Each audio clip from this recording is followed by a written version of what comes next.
Macron est fou, là, il est fou furieux, il faut le bloquer, le bloquer. L'escalade, elle est voulue.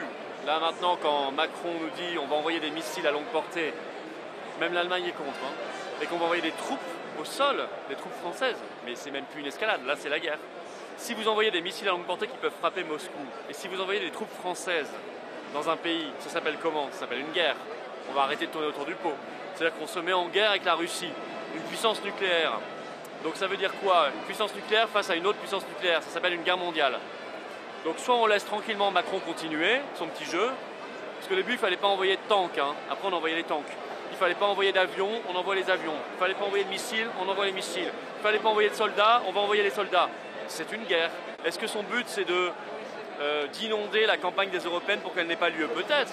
Est-ce que son but c'est de faire en sorte qu'il puisse faire un troisième mandat en annulant l'élection présidentielle par une guerre? C'est tout à fait possible. Mais à la limite, ça, ce sont les intérêts politiciens à court terme. La question, c'est est-ce qu'on va sur un chemin de guerre? Oui, on y va depuis le début. Moi, j'avais alerté dès le début. J'avais dit, arrêtons d'envoyer des armes là-bas, arrêtons d'envoyer des milliards qui manquent à nos agriculteurs, qui manquent à nos hôpitaux, qui manquent à nos retraites. On les garde ici, au lieu d'envoyer des milliards et des milliards chaque mois à l'Ukraine.